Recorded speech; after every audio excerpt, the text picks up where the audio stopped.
कशाचे भय,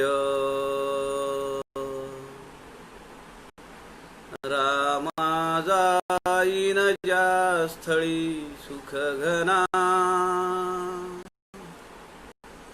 होईल तेथे जय. रामाया भुवनात्रयी तुझ विणा, नाही तुझा तारक. रामा तू सकलार्थ पूर्ण करीशी, तू तात मी बालक. जय जय रघुवीर समर्थ, सब संतन की जय. सज्जन हो नमस्कार.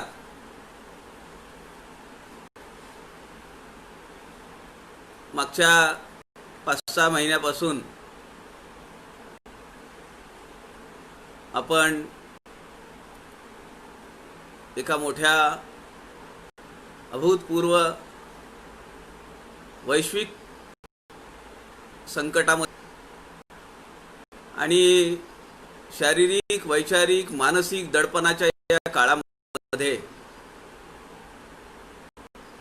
संत महात्म्यांच्या वाङ्मयाचा आधार घेऊन मानसिक बळ देण्याचं, समाजाला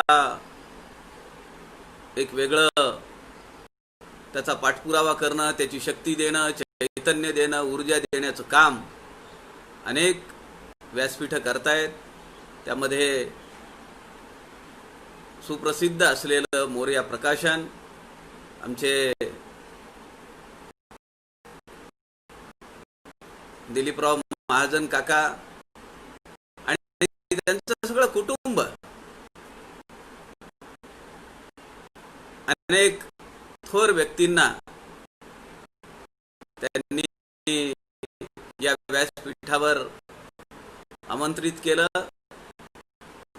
आपण त्यांचं विवेचन ऐकलेलं आहे.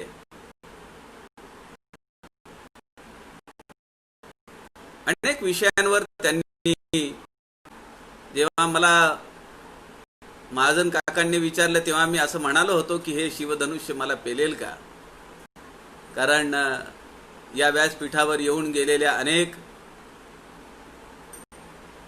मोठमोठ्या व्यक्ती त्या इथून बोललेल्या आहेत. पण त्यांचा सहवास असल्यामुळे, मोरया प्रकाशांनी मला अंगीकारलेलं असल्यामुळे, एका अर्थाने ग्रंथाचं प्रकाशन, ग्रंथाची छपाई त्यांनी मागच्या वर्षी केली आणि आमच्या समर्थवृत्ती सुनील दादा चिंचोळकरांसारखी प्रेम, माया ती माझ्यावर त्यांनी पखरून ठेवली. म्हणून मला असं वाटतं की मराठीमध्ये एक म्हण आहे, गाडीसोबत नळ्याची यात्रा, त्याप्रमाणे त्यांचा सहवास मला असल्यामुळे आज आपल्या सगळ्यांच्या समोर मला समर्थ वाङ्मयावर आधारित दासबोध चिंतनसार या ग्रंथाविषयी मला या ठिकाणी बोलण्यासाठी त्यांनी सूचना केली. हा तो ग्रंथ आहे. मला वाटतं आता मी असा धरलेला असल्यामुळे आणि माझ्याकडे मोबाईल असल्यामुळे, मोबाईलचा स्क्रीन माझ्याकडे असल्यामुळे हे नाव कदाचित तुम्हाला ते उलट दिसत असेल. दासबोध चिंतनसार मोरया प्रकाशनाने प्रकाशित केलेलं हा ग्रंथ आहे. मागच्या वर्षी जुलैमध्ये गुरुपौर्णिमेच्या दिवशी या ग्रंथाचं प्रकाशन औरंगाबादला समर्थ मंदिरामध्ये झालं. माझ्या जीवनातला तो एक अलौकिक क्षण आहे. सौ सुरेखा काकू महाजन ह्या आमच्या दास परिवारातल्या एक सदस्य आहेत. दिलीपराव महाजन आणि ते दोघंही उभयता लक्ष्मीनारायण आमच्याकडे आले. आम्ही इथून सकाळी निघालो. आम्ही जांबेला गेलो. समर्थांच्या चरणावर त्यांच्याच कृपेने सिद्ध झालेली ही लेखन क्रिया त्यांच्या समोर ठेवली आणि त्यानंतर दुपारी संध्याकाळच्या वेळी औरंगाबादला या दासबोध चिंतनसार या ग्रंथाचं प्रकाशन झालं. सज्जनाहो, या दासबोध चिंतनसार या ग्रंथामध्ये प्रत्येक समासावर निरूपण आहे. 200 समास आपल्याला माहिती आहेत. दासबोधामध्ये आहेत. 20 दशक आहेत. प्रत्येक दशकामध्ये 10 समास आहेत. आणि या प्रत्येक समासावर 40 पानांचं निरूपण या दासबोध चिंतनसार या ग्रंथामध्ये समर्थवती सुनील दादांच्या कृपेने आणि समर्थांच्या आशीर्वादाने झालेला आहे. त्या अगोदर जी 2-3 पुस्तकं छोटी झाली त्यांचं प्रकाशन नांदेडचंच होतं. पण मी एका कार्यक्रमासाठी मागच्या वर्षी डोंबिवलीला गेलो होतो आणि तेव्हा महाजन काकांच्या घरी गेलो. माझ्या मनातली इच्छा मी प्रगट केली की मोरया प्रकाशननी माझ्या या ग्रंथाचं प्रकाशन करावं अशी मी त्यांना विनंती केली आणि ती त्यांनी लगेचच मान्य केली. अनेक वेळा त्याचे प्रूफ रीडिंग झालं. त्यांची कन्या सौ गौरी देव आणि मध्यंतरी आत्ता माझा संवाद झाला या कार्यक्रमाच्या संदर्भात सौ योगिनी आटले. हे सगळं कुटुंब एका ध्येयाने प्रेरित झालेलं आहे आणि एक विशिष्ट विचार घेऊन ही मंडळी काम करतायत. सुविचार त्यांनी केलं आणि सध्याच्या या लॉकडाऊनच्या परिस्थितीमध्ये समर्थांच्या या ग्रंथावर आणि त्या ग्रंथाच्या आधारे दासबोध चिंतनसार हा जो एक ग्रंथ सिद्ध झाला त्यावर काही विचार आपल्या सगळ्यांशी शेअर करावेत, आपल्या सगळ्यांच्या समोर ठेवावेत. हा एक शुद्ध हेतू घेऊन मी आपल्या सगळ्यांच्या समोर या ठिकाणी आहे. सज्जनो, आपल्याला माहिती आहे की ग्रंथराज दासबोध हा समर्थ रामदास स्वामींची एक अद्भुत असा ग्रंथ आहे, अलौकिक असा ग्रंथ आहे. मला आठवतंय आचार्य किशोर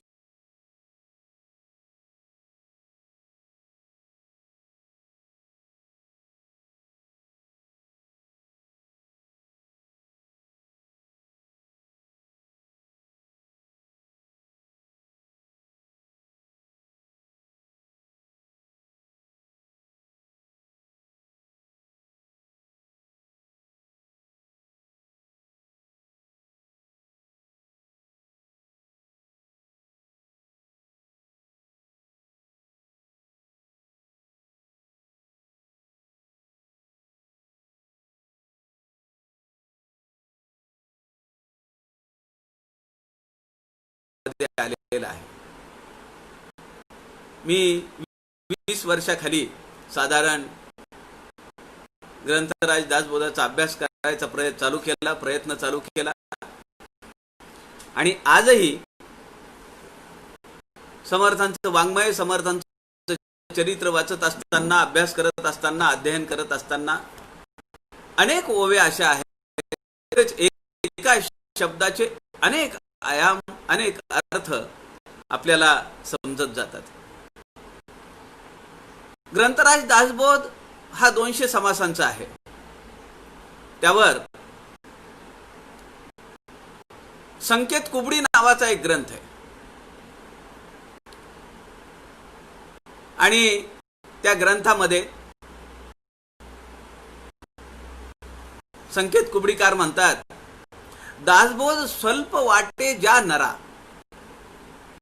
दासबोध स्वल्प वाटे ज्या नरा, तो जाणावा आत्महत्यारा. जेथे अतिसूक्ष्म विचारा फडके होती. ज्या माणसाला दासबोध हा ग्रंथ अत्यंत सोपा आहे, स्वल्प म्हणजे सोपा असं वाटतं, संकेत कुबडीकार म्हणतात तो जाणावा आत्महत्यारा. कारण का? जेथे अतिसूक्ष्म विचारा फडके होती. आपल्याला माहिती आहे की अनेक वेळा वापरल्यानंतर एखादं वस्त्र फडकं होतं, विरळ होतं, जीर्ण होतं.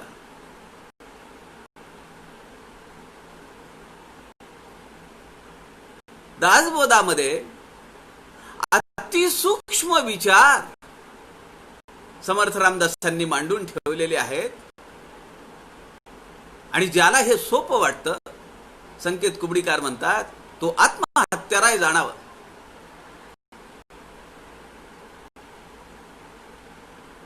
मध्यंतरी याच व्यासपीठावरून आपले विचार मांडलेले आणि आदरणीय श्री सच्चिदानंदजी शेवडे गुरुजी असं म्हणाले की दासबोध, मनाचे श्लोक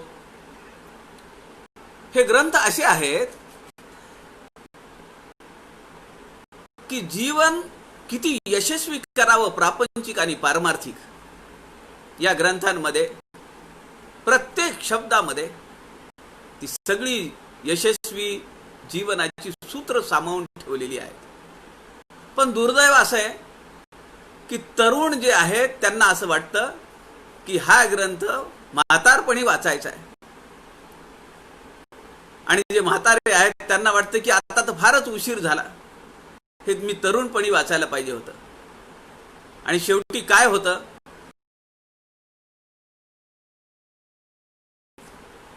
पण वाचत नाही. विनोबाजींनी या ग्रंथाबद्दल असं लिहिलेलं आहे की समर्थ रामदासांचे विचार, समर्थ रामदासांचं वाङ्मय ही सोन्याची खाण आहे.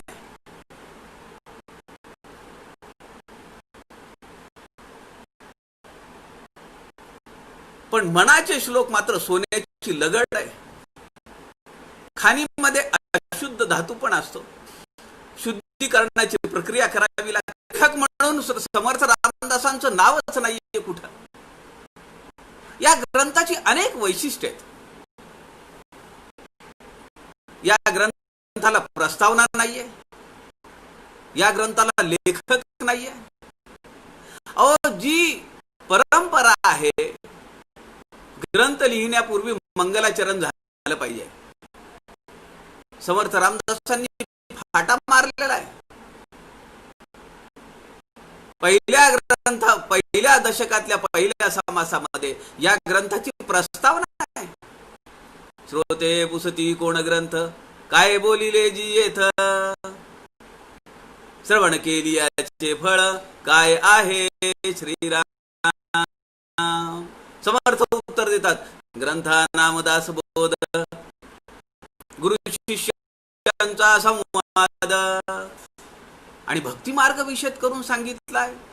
श्रवण केल्याने क्रिया तात्काळ पालटणार आहे. 12 गीतांची नावं आहेत. कशाचा आधार घेतला? वेद, वेदांग, उपनिषद, अनेक ग्रंथ, अनेक शास्त्र. समर्थ म्हणतात मुख्य आत्मप्रचिती सहित ऐशाप्रमाण बोलण्याचे काय घ्यावे? कोण माणसाचं कर्तृत्व आहे का कवित्व म्हणजे? दाशरथी रामाची ही सगळी वचन आहेत.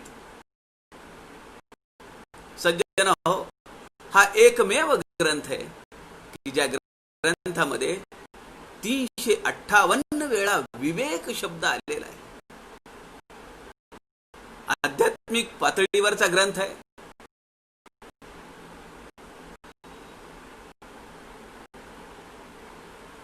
साडे 300 वर्षापूर्वी समर्थ रामदासांनी मानवी जीवनातले जे अत्यंत अत्यंत सूक्ष्म विचार या ग्रंथामध्ये शब्दबद्ध करून ठेवलेले ते अत्यंत अलौकिक आहेत. आणि म्हणून कदाचित तेव्हाच्या मांदियाळीला जनसामान्यांना ते पटलं नाही, रुचलं नाही. त्यांची भाषा, त्यांची मांडणी, या त्यांचा एक ग्रंथ आहे स्वाध्याय साधना. समर्थ रामदासांच्या चरित्रातले, त्यांच्या वाङ्मयावर आधारित अनेक ग्रंथ आणि सुनील दादांचे बहुतांश सगळे ग्रंथ मोरया प्रकाशनांनी काढलेले आहेत. दासबोध प्रवेश अनंतदास रामदासींचा, तसा हा स्वाध्याय साधना एक ग्रंथ आहे. त्यामध्ये गोखले असं म्हणतायत की हा 5वा अवतार आहे. पहिला जो अवतार आहे तो जुना दासबोध आहे. समर्थ रामदासांनी तो टाकळीतच सिद्ध केला. अत्यंत पारमार्थिक क्षेत्रातला उच्च पातळीवरचा ग्रंथ आहे. त्याला जुना दासबोध असं नाव आहे किंवा 21 समासी असं नाव आहे. आणि जेव्हा समर्थ टाकळीतून बाहेर पडले, 12 वर्ष अखंड हिंदुस्थानचं परिभ्रमण केलं, तेव्हा समर्थ रामदासांच्या लक्षात आलं की ज्या समाजाला एक वेळ खाण्याची भ्रांत आहे त्याला पारमार्थ कर, निर्गुणाची उपासना कर, हे सांगणं म्हणजे शुद्ध वेडेपणा आहे. ते सापडतात. नंतर समर्थ रामदासांनी 7व्या दशकापर्यंत दासबोध लिहिला की जो आपण आता पाहतो आहोत. आणि जुन्या दासबोधातले अनेक समास या ग्रंथामध्ये समाविष्ट केलेले आहेत. कारण 7व्या दशकामध्ये शेवटच्या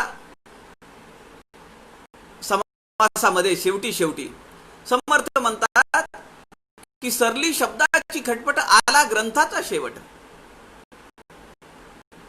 समर्थ होते सुनील दादा चिंचोळकर. समर्थांच्या समोर समाधी समोर बसले आणि त्यांनी विचारलं, काय अर्थ आहे याचा? आला ग्रंथाचा शेवट, सरली शब्दाची खटपट, म्हणजे ग्रंथ इथं संपला का? त्यांना अंतःप्रेरणा झाली. पुढचं चरण वाच म्हणाले. पुढे सांगितलेलं आहे, येथे सांगितले स्पष्ट सद्गुरु भजन. सद्गुरूंची कृपा झाल्यानंतर ग्रंथ वाचला काय नाही वाचला काय? त्यानंतर दशक 8वा स्वतंत्रपणे झाला. त्याला ज्ञान दशक असं नाव दिलेलं आहे. आणि शेवटी हा जो 5वा अवतार आहे, जो 200 समासांचा ग्रंथ आहे, पंचावतार, तो आपल्या हातामध्ये आहे. आणि त्याच ग्रंथावर आधारित 200 समासांवर आधारित दासबोध चिंतनसार या ग्रंथाची लेखन क्रिया मागच्या वर्षी संपन्न झाली. मोरया प्रकाशनांनी त्याचं प्रकाशन केलं. सज्जनो, या ग्रंथामध्ये अनेक विषय अनेक वेळा आलेले आहेत. सगळ्यात जास्त वेळा विषय कुठला आला असेल तर श्रवण करायचं, निधिध्यास म्हणजे ते आचरणात आणायचं. आणि एवढं जर सगळं व्यवस्थित झालं तर समर्थ म्हणतात रोकडा साक्षात्कार. बोलोच नाही, उधारीचा संबंधच नाहीये काही. भोळा भाव सिद्धी जाव हा उधारीचा उपाव, रोकडा साक्षात्कारामध्ये बोलायचा नाही असं समर्थ सांगतायत. श्रवणावर समर्थ रामदासांनी 5 समास लिहिलेले आहेत. आणि त्यानंतर मृत्यू या विषयाला घेऊन 4 समास लिहिलेले आहेत. महाभारतातल्या शांती पर्वामध्ये आपल्याला माहिती आहे, किंवा यक्षाने विचारलेली प्रश्न, त्यामध्ये धर्माला विचारलेला एक प्रश्न आहे, या पृथ्वीच्या पाठीवर पृथ्वीवरचं सगळ्यात मोठं भय कोणतं आहे? त्याला धर्माने दिलेलं उत्तर आहे मृत्यू.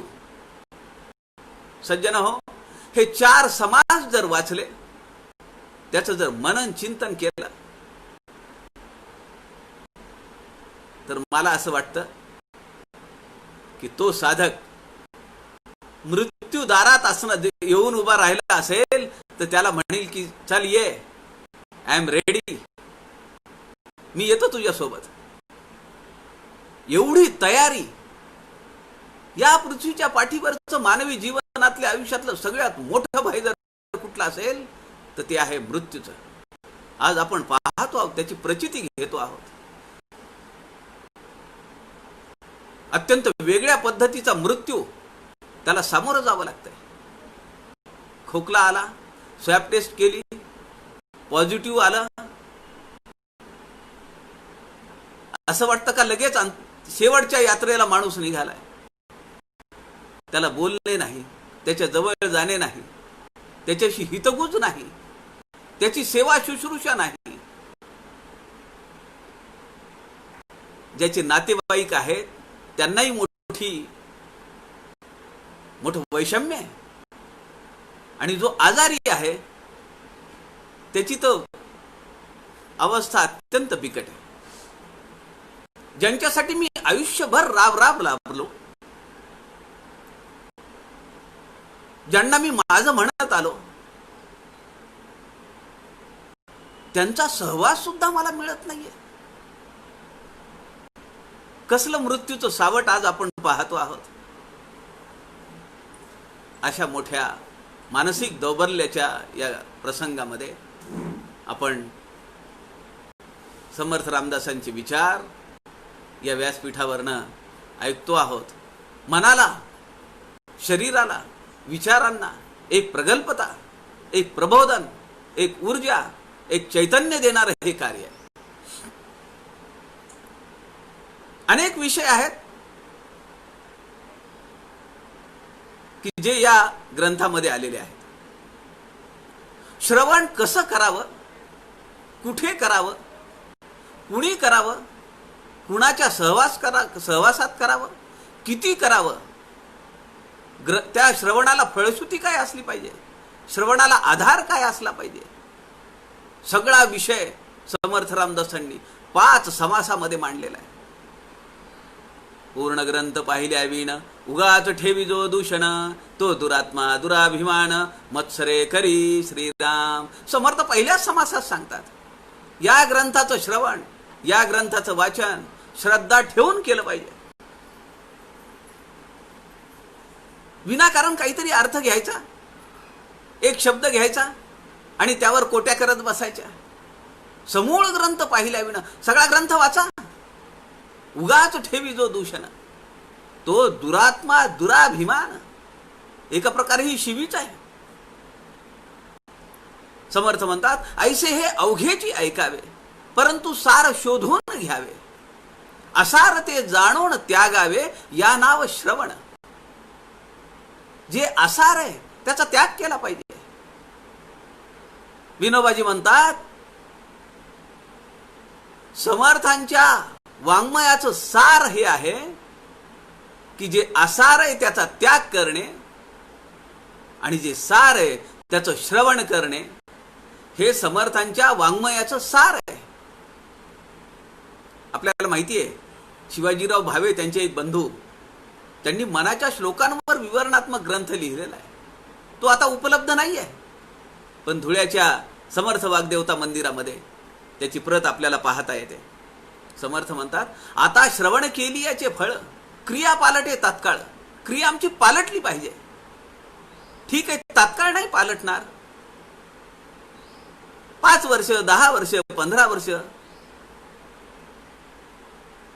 पण क्रिया ही नक्की पालटते. समर्थांचा शब्द आहे. श्रवणापरीस मनन सार.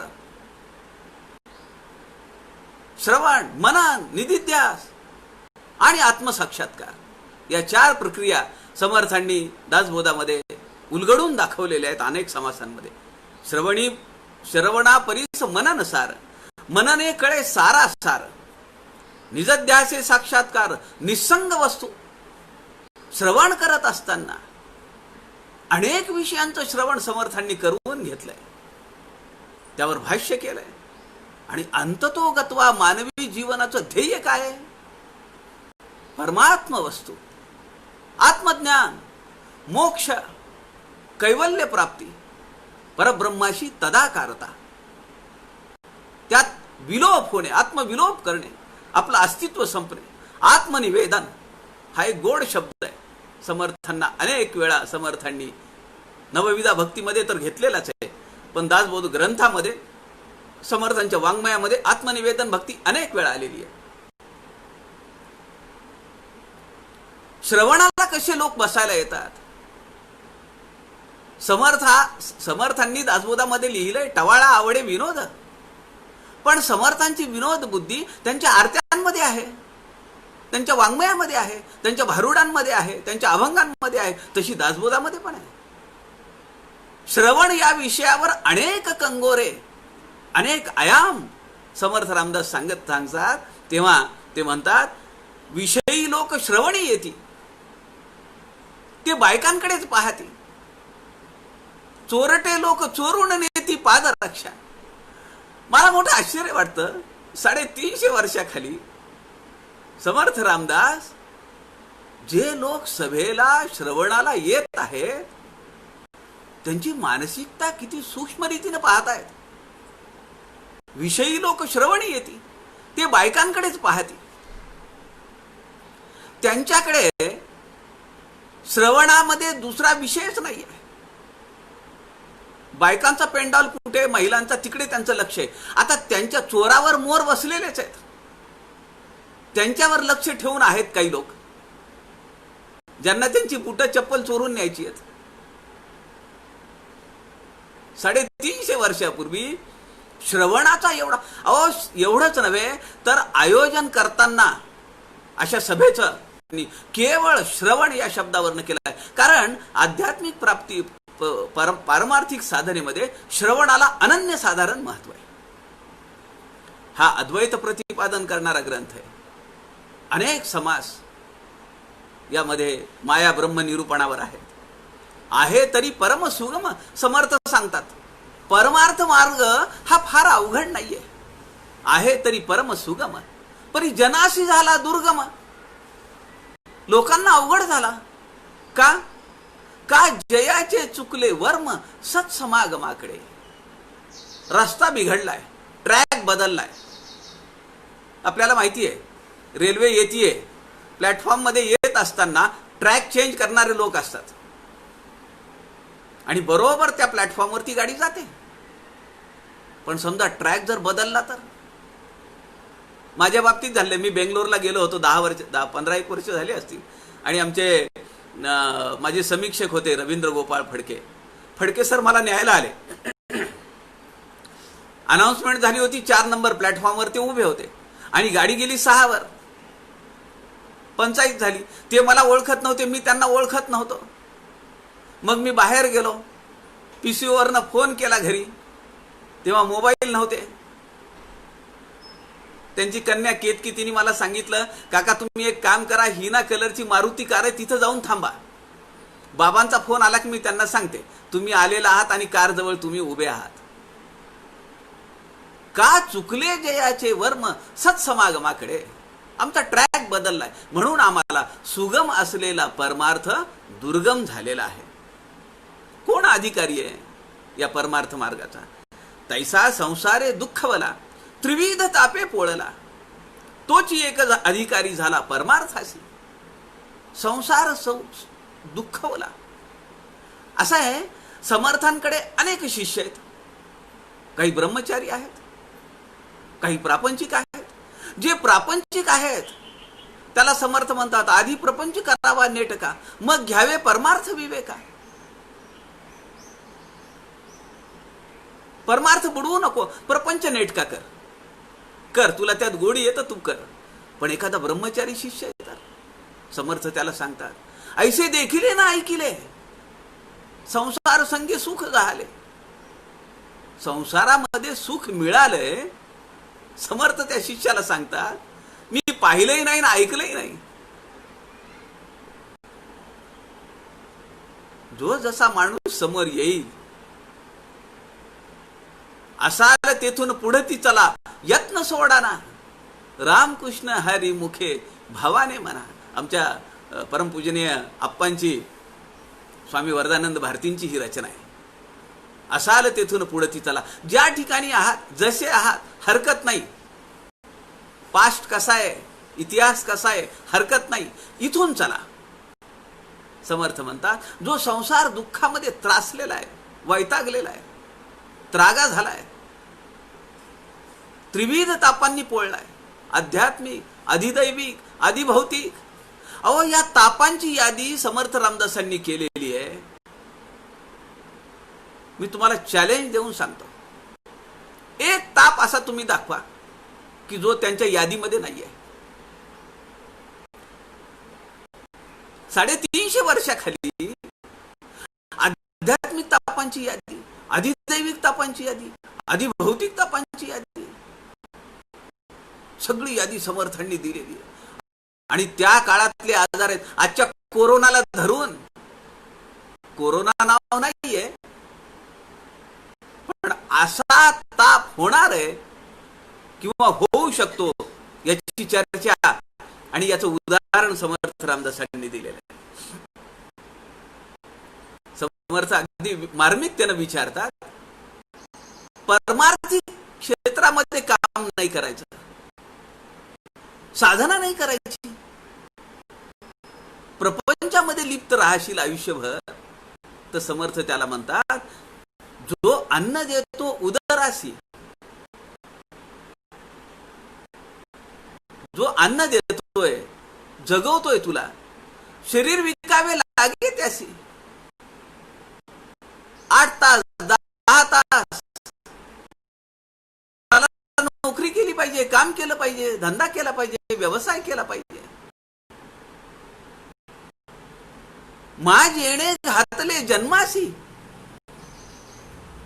जिथून पगार मिळतीये त्या साहेबांसाठी तुला राबतोस तू, आणि ज्यांनी तुला जन्माला घातलं त्याशी कैसे विसरावे. म्हणून परमार्थ साधना कर. आणि शेवटी या मानवी जीवनामध्ये जे अंततोगत्वा ध्येय चालू आहे, पाऊस पडला भिजलो सर होणार, पण लोक घाबरत आहेत, एक दहशत आहे, नको डॉक्टरांकडे.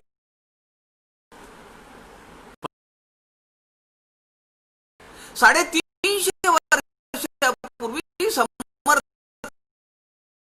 रामदासांनी हा विचार त्यांच्या ग्रंथामध्ये मांडलेला आहे.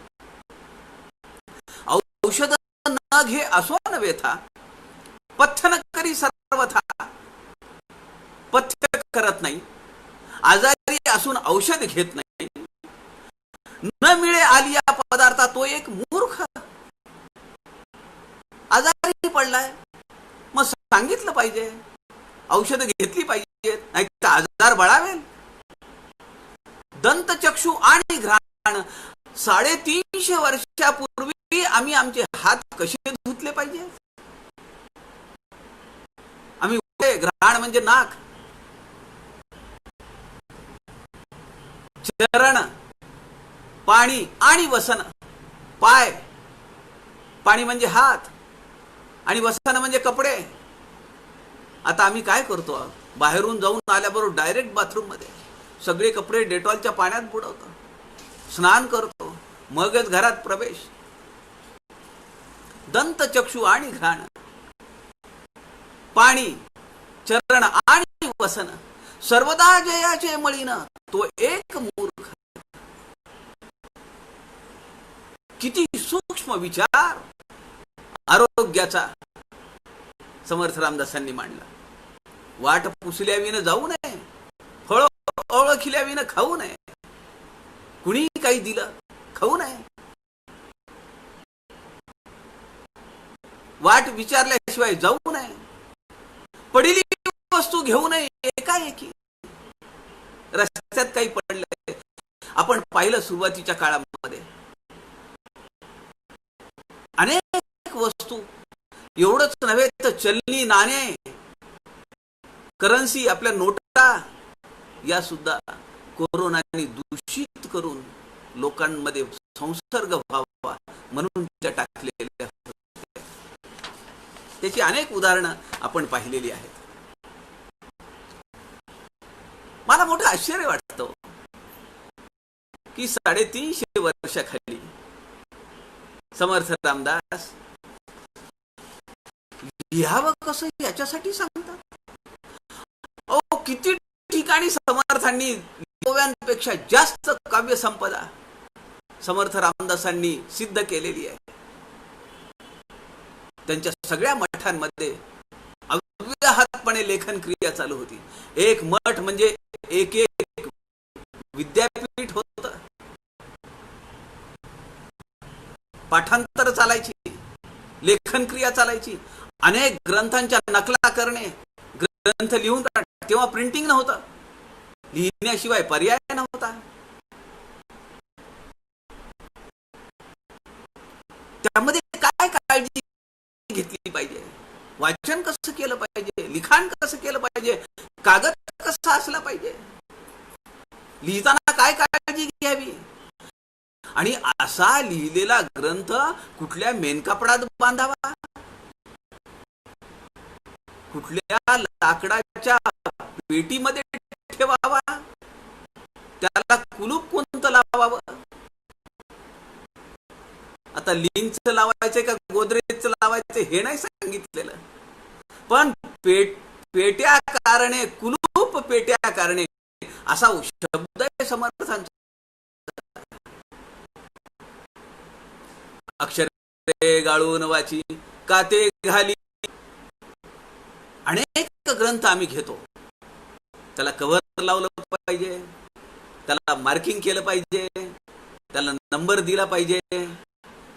असं जर नाही केलं तर समर्थ म्हणतात तो एक मूर्ख आहे.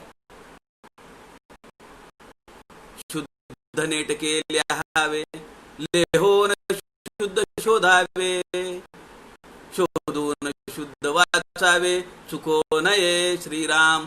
पहिले अक्षर जे काढिले, ग्रंथ संपे तो पाहत गेले, एका टाकेची लिहिले, ऐसे वाटे श्रीराम. समर्थ म्हणतात पहिले अक्षर जे काढले, लिहायला सुरुवात केली आहे, पहिल्यांदा जी ओळ लिहिली, पहिलं जे अक्षर काढलं, सुरुवातीला छान येतं, रेखीव अक्षर येतं, पण जसं आपण लिहावं तस रेषा वाकड्या होतात आणि शेवटी पूर्ण किती सूक्ष्म विचार आहे. कुठे शोधासी आडेना, चुकी पाहता सापडेना, गरज केली हे घडेना लेखकापासून. मी काही लिहून तुम्हाला पाठवलंय आणि तुम्ही मला येऊन विचारायचे की काय लिहिले, जरा वाचून तरी दाखवा. गरज पडेना लेखकापासून, कुठे शोधासी आडेना, कुठे चुकी सापडेना. बहुबारीक तरुणपणी, कामाने म्हातारपणी, फार बारीक बारीक अक्षर लहानपणी लिहिल्या जाईल, पण मग ते म्हातारपणी नाही उपयोगाला येत. कामाने म्हातारपणी मध्यस्थ लिहिण्याची करणी केली पाहिजे, म्हणून अक्षर मीडियम पाहिजे. समर्थ म्हणतात ते वर चिटकलं नाही पाहिजे, लंबाक्षर काढून खालच्या ओळीला नाही चिकटलं पाहिजे. आकुर्ली मात्रा भेदीना, मात्रा आहे का कुणी लिहिलं हे त्याला पाहू तरी या. मी वेटरनरी कॉलेजला असताना माझा एक मित्र होता, अक्षर काय सुरेख, जसं काय प्रिंटिंग प्रेस मधून काढले. तुम्हाला खोटं वाटेल, आश्चर्य वाटेल, पण त्याच्या अक्षरावर भाळून उपजे हे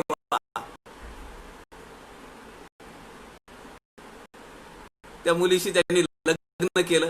तिचंही अक्षर सुरेख होत.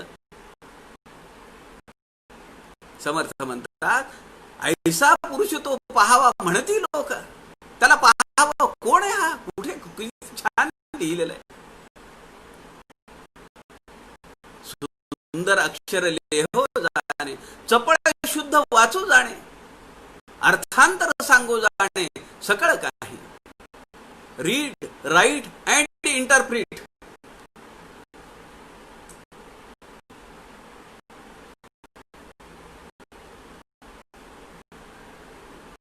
अर्थांतर सांगू जाणे.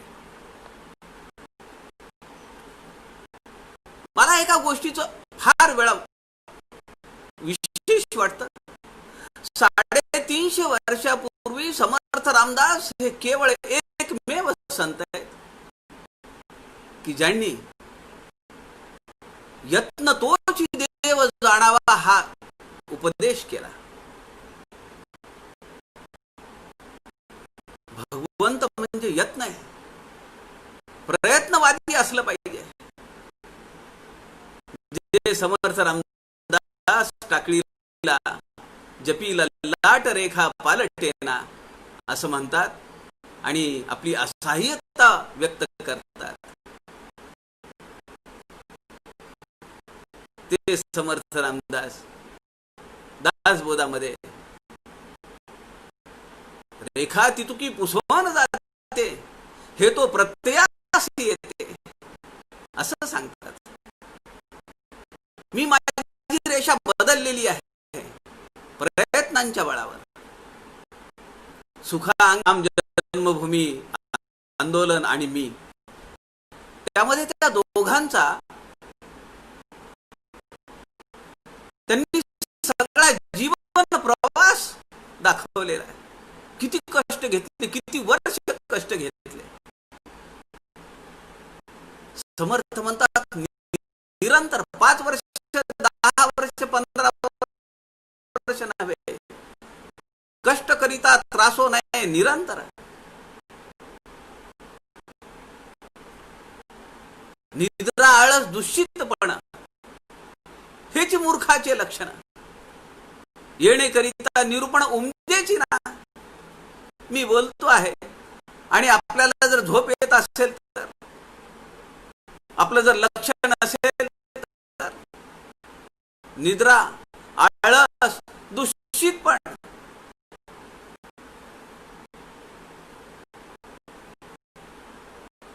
समर्थांनी माझे हे प्रयत्न कमी पडतायत, हेच माझ्या लक्षात येत नाहीये. जो दुसऱ्यावरी विश्वासला त्याचा कार्यभाग बुडाला. आपली ही म्हण तर आपल्या सगळ्यांना पाठ आहे.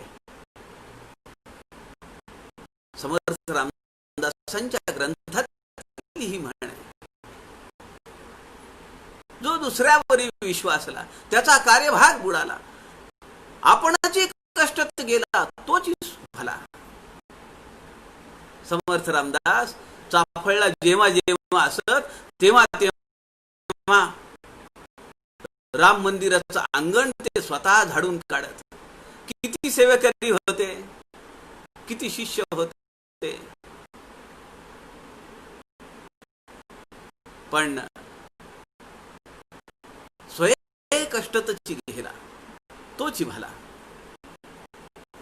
प्रयत्ने विण कार्य झाले, जेविल्या विण पोट भरले, ज्ञाने विण मुक्त झाले, हे तो घडेना.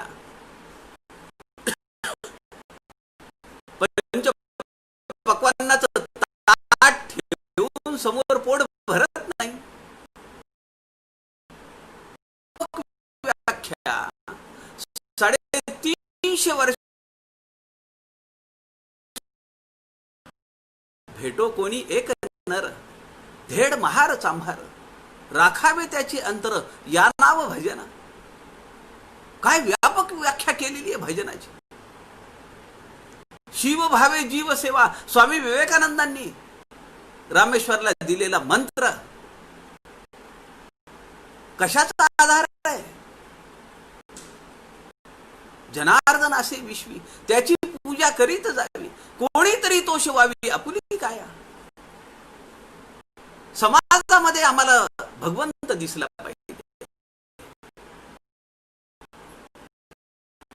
त्याची पूजा करणं. पूजा करणं म्हणजे काय? हळद कुंकू वाहणं नव्हे.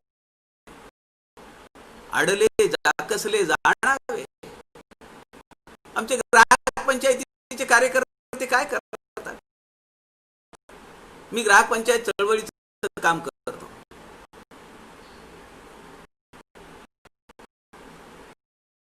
कुणाला किती केलेल्या आहेत?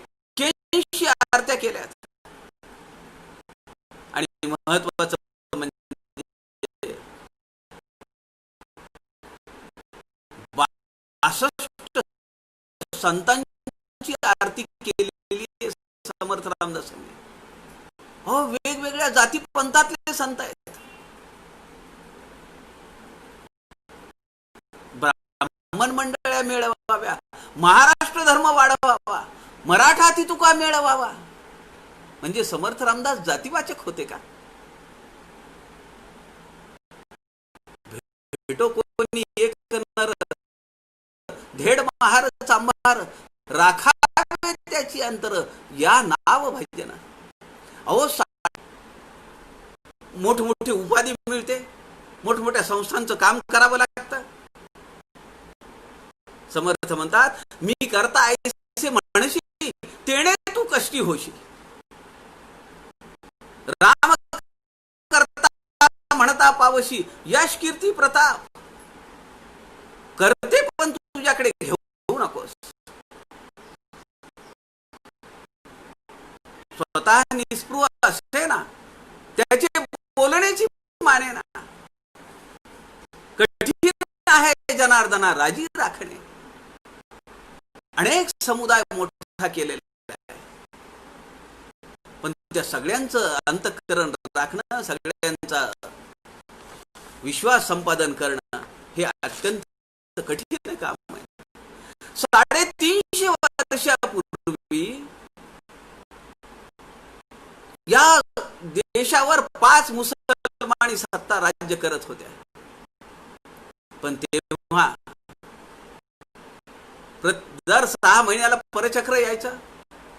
धाड आली आणि पुत्रांची.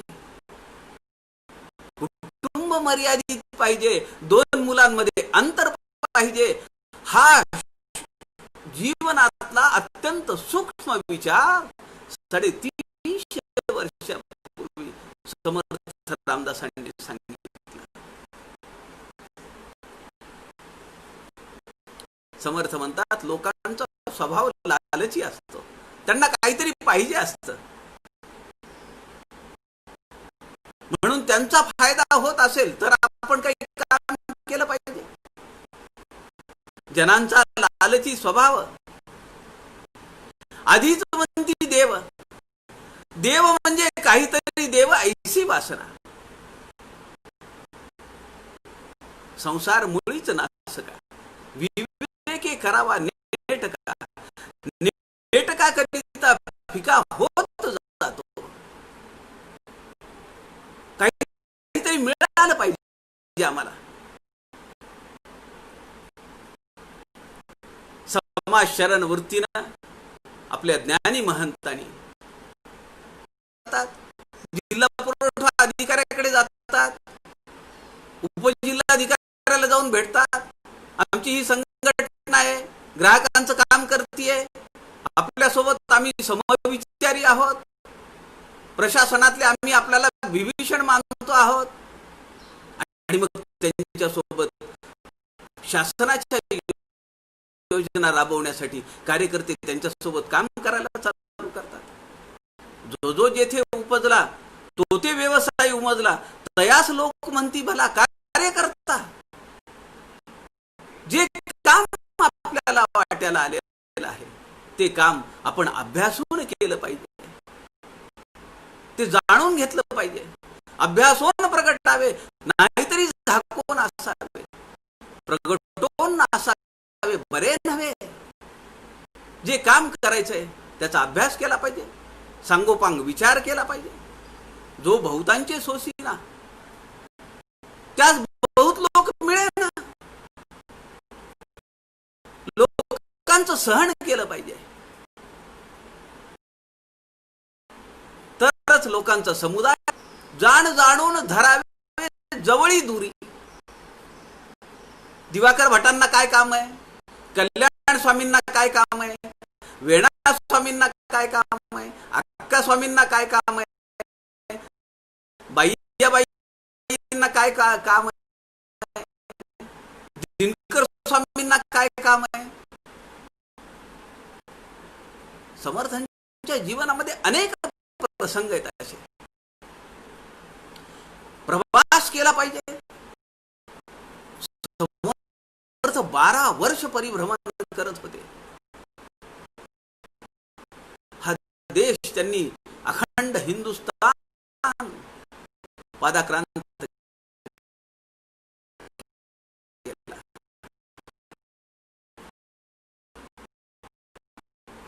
समर्थ म्हणतात एके ठाई बैसो न राहिला. तरी मग सध्या प्रादुर्भाव आहे, तोंडाला मास्क लावला पाहिजे, हात स्वच्छ करून गेलं पाहिजे, त्याच्याशी बोलताना चुंकी नाही उडाली पाहिजे, अंतर राखलं पाहिजे, सावधपणे भेटी द्यावी ज्याला त्याला. किती सूक्ष्म निरीक्षण समर्थांच्या या दासबोध ग्रंथामध्ये आहे. ठीक. नारायण असे विश्वी त्याची पूजा करीत जावी, कोणीतरी तोष व्हावी आपुली काय. आपण कष्ट केले पाहिजेत. समाज शरण वृत्तीनं हा समाज आपल्या सोबत उद्धारला पाहिजे, त्याचं उन्नयन झालं पाहिजे. केवळ एकट्याला मोक्ष मिळाला पाहिजे ही संकुचित वृत्ती समर्थांच्या ठाई नाहीये. त्यांच्या मनातही हा विचार आला, तक्षिली काया तुमची तनू ते आमची तनूप आहे, कशासाठी तुम्हाला रक्षण केलंय, 24 वर्ष तुमचं रक्षण केलं कशासाठी, एवढा संकुचित विचार. रामकृष्ण परमहंस स्वामी विवेकानंदांना म्हणाले, याच्यासाठी तुझा जन्म झालाय का, डाळ तांदूळाची नोकरी मिळण्यासाठी. म्हणून स्वामी विवेकानंद काली मातेला म्हणाले, मला ज्ञान दे, मला शक्ती दे, मला भक्ती दे.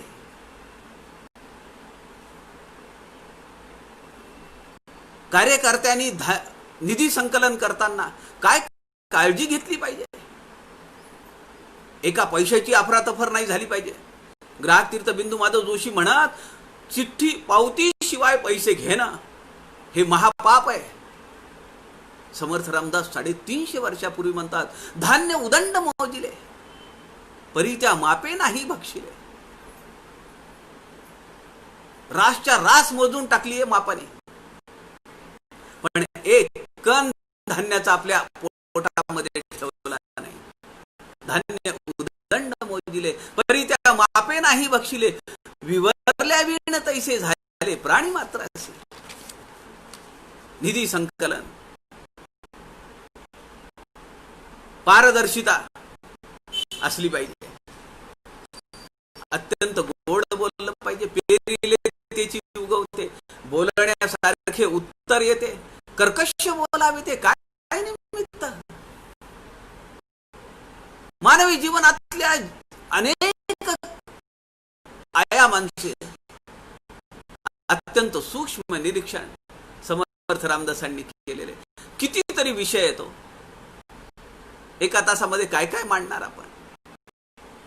अनेक शब्दबद्ध करून ठेवलेला आहे. मला फार अजून एका गोष्टीचं वाटतं की 350 वर्षाखाली हा एकमेव संत आहे.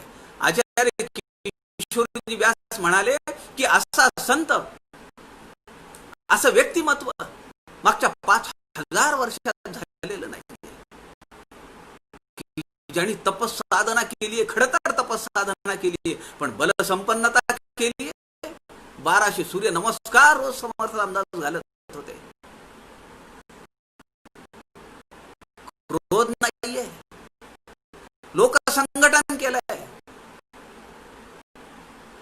हिंदवी स्वराज्याच्या निर्मितीसाठी रसद पुरवलेली आहे.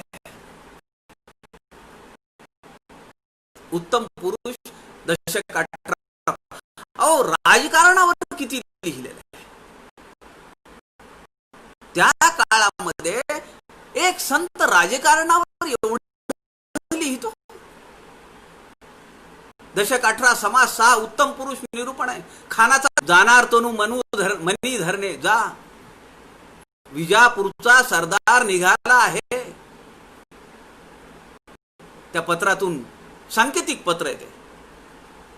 तुंड हेकांड कठोर वचनी, अखंड तोले स्वाभिमानी, न्यायनीती अंतःकरणी घेणार नाही.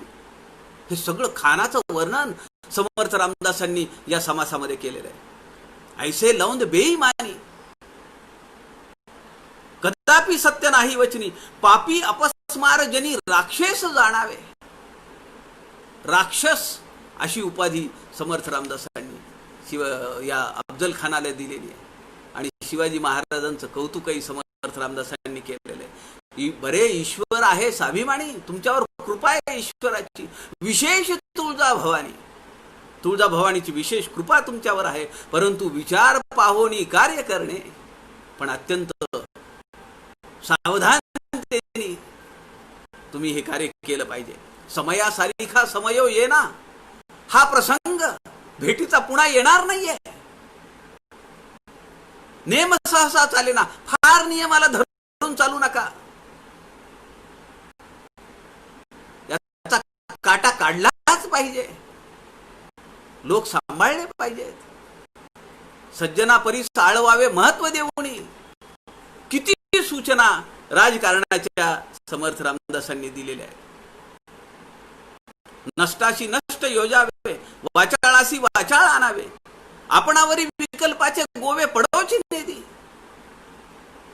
370 कलम आहे. राम जन्मभूमी शिलान्यास आहे, योजना लागलेली आहे. आपणावरी विकल्पाचे गोवे पडवची नेदी. कुणी बोट उचलता कामा नये. चुकलेल्यांना सांभाळून घेतलं पाहिजे. समर्थ म्हणतात चोर भांडारी करावा, घसरताच हळूहळू सावरावा. कुठलाही माणूस बिनकामी असं होऊ शकत नाही. कुठलीही वनस्पती बिनकामी आहे असं होऊ शकत नाही.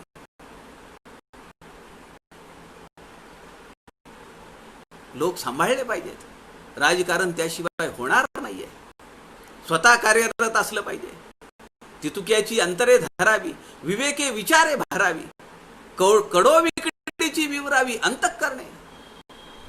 कोण आलेला आहे, कोण अडलेला आहे, त्याला सगळं जवळ घ्यावं. त्याचा विश्वास संपादन करावा. त्याला आपल्या संप्रदायामध्ये आणावं, त्याला आपल्या गटामध्ये आणावं आणि हिंदवी स्वराज्याच्या निर्मितीसाठी पाठवून द्यावं. तरुण तयार करावेत, त्यांच्याकडनं बलोपासना करून घ्यावी. किती मालमत्ता खरेदी करायची असेल, जमीन खरेदी करायची असेल तर ती केवळ ख्रिश्चनांना करता येईल. मग ख्रिश्चन व्हा, धर्म बदला. राजांच्या कानावर ही गोष्ट आली. राजे तिथे गेले, 4 पादऱ्यांना पकडून आणला. म्हणाले आता हिंदू धर्म स्वीकारा. नाही म्हणाले, मुंडकी छाटली आणि एका तबकात घालून त्या गव्हर्नरला पाठवली. जैसास तैसा जेव्हा भेटे, मज्जालसी थाटे, परी धनी तुका कुठे दिसेची ना. गव्हर्नर पळून गेला. इतिहासात नमूद केलेलं हा प्रसंग. अनेक आयाम समर्थ रामदासांनी त्यांच्या ग्रंथामध्ये लिहिलेले आहेत. काही आयामांना स्पर्श करण्याचं भाग्य मोरया प्रकाशनच्या या व्यासपीठावरून मला लाभलं. आपण सगळ्यांनी ते श्रवण केलं. दासबोध चिंतनसार या ग्रंथामध्ये 200 समासांवर 1.5-2-2.5 पानांचं निरूपण या सगळ्या समासांवर केलेलं आहे. काही त्याला आधुनिक प्रश्नलेले आहेत. त्यामुळे आपल्याला समर्थांच्या विचारांचा मोठ्या प्रगल्भतेने तो विचार आपल्याला आकळेल या भावनेतून ही लेखन क्रिया केलेली आहे. आज व्यासपीठावरून दासबोध चिंतनसार या ग्रंथाच्या निर्मिती मागील भावना आणि समर्थ रामदासांच्या विचारांचा मागोवा घेण्याचा अल्पसा प्रयत्न मी केलेला आहे. आपल्या सगळ्यांना धन्यवाद देतो. आपल्या सगळ्यांच्या हृदयस्थ परमेश्वरास नमस्कार करतो. झालेली सेवा समर्थ रामदासांच्या चरणी अर्पण करतो आणि मोरया प्रकाशनाला अंतःकरणपूर्वक धन्यवाद देतो. जय जय रघुवीर समर्थ.